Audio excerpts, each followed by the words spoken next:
അങ്ങനെതാ ഈ ഒരു നമുക്ക് 2 റെസിപ്റ്റും ഈ ഒരു കവറും. അപ്പം ഇതാണ് നമ്മുടെ കയ്യിലുള്ള തെളിവുകൾ എന്ന് പറയുന്നത്. ഒരു സ്ത്രീയുടെ മാതൃത്വത്തെ അപമാനിക്കുന്ന രീതിയിൽ ഒരു പച്ചയ്ക്ക് ഒരു സ്ത്രീ ആയിക്കോട്ടെ പുരുഷനായിക്കോട്ടെ വന്ന് ഇത്തരത്തിൽ പറയുമ്പം ഞാൻ നിശബ്ദയായിരുന്നു.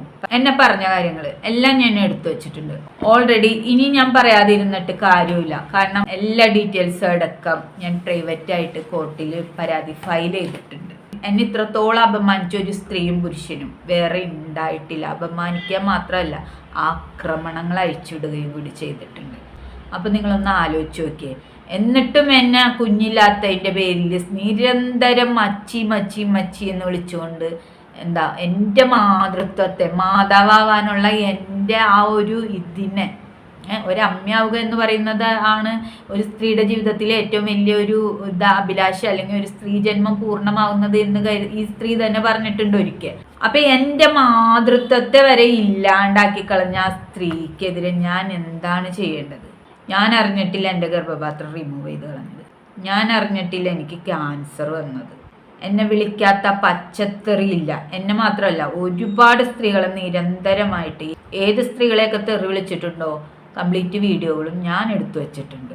കാരണം ഇതിന്നില്ലെങ്കിൽ നാളെ വേണ്ടി വരുമെന്ന് എനിക്ക് നന്നായിട്ട് അറിയാം.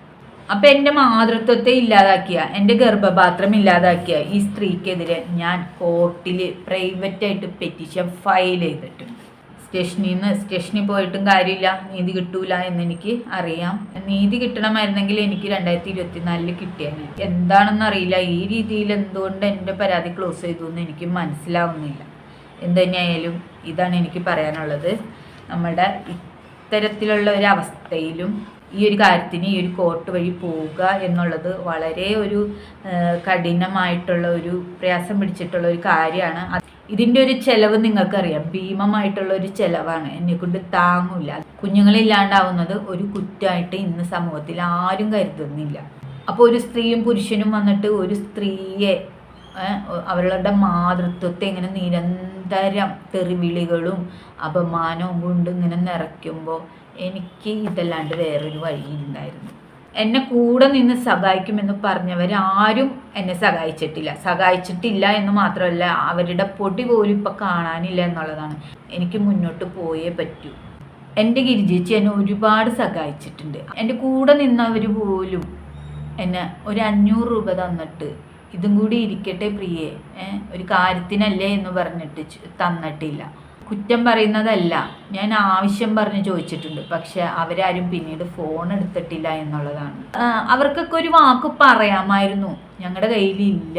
സൗഹൃദം വിടാതിരിക്കാൻ വേണ്ടിയെങ്കിലും ഒരു വാക്ക് പറയാമായിരുന്നു എന്ന് ഞാൻ പലപ്പോഴും വിഷമത്തോടെ ഓർത്തിട്ടുണ്ട്. എൻ്റെ കയ്യിലില്ല പ്രിയ എന്ന് പറഞ്ഞു കഴിഞ്ഞാൽ എനിക്ക് മനസ്സിലാവും.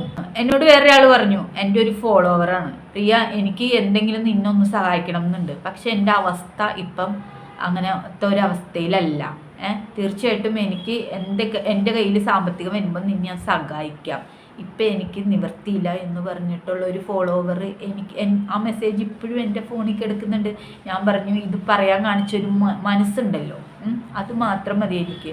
കാരണം ആ പറയുന്നത് ആത്മാർത്ഥമായിട്ടാണ്, അവരുടെ കയ്യിൽ ഇല്ലാഞ്ഞിട്ടാണ്. ഉണ്ടായിരുന്നെങ്കിൽ അവരെന്നെ സഹായിച്ചേനെ. അതെനിക്ക് മനസ്സിലാക്കാൻ പറ്റൂലേ. ഒരുപക്ഷെ ഇത് അവരുടെ കാര്യമല്ല, ഇതെൻ്റെ മാത്രം ആവശ്യമായിരിക്കും എന്ന് വിചാരിച്ചിട്ടായിരിക്കും അവരങ്ങനെ ചെയ്തത്. എനിക്ക് പരാതിയില്ല.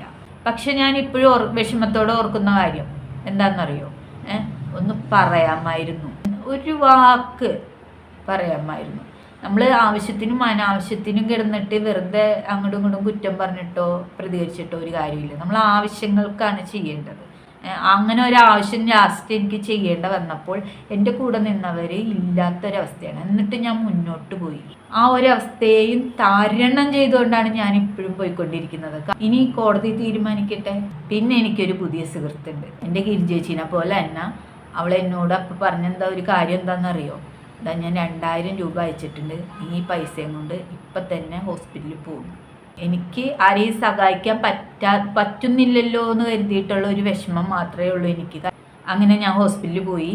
അപ്പം ഈ 3 പേരും എന്നെ ഈ ഒരു അവസ്ഥയിൽ, എൻ്റെ ഗിരിജേച്ചി, എൻ്റെ പ്രിയപ്പെട്ട എൻ്റെ ഫ്രണ്ട്, എൻ്റെ FB സുഹൃത്ത്, ഇവർ 3 പേരും കൂടി എന്നെ സഹായിച്ചത് കൊണ്ടാണ് എനിക്ക് ഇത്രയും മുന്നോട്ട് പോകാൻ പറ്റിയത്. അതിലെനിക്ക് വല്ലാത്തൊരു നന്ദി അവരോടുണ്ട്. എനിക്കിപ്പം നന്ദി മാത്രമേ പറയാൻ പറ്റുള്ളൂ. എൻ്റെ ഈ അവസ്ഥകളൊക്കെ മാറും എന്നുള്ള ഒരു വിശ്വാസം, ഒരു പ്രതീക്ഷ എൻ്റെ മുമ്പിൽ എനിക്കുണ്ട്.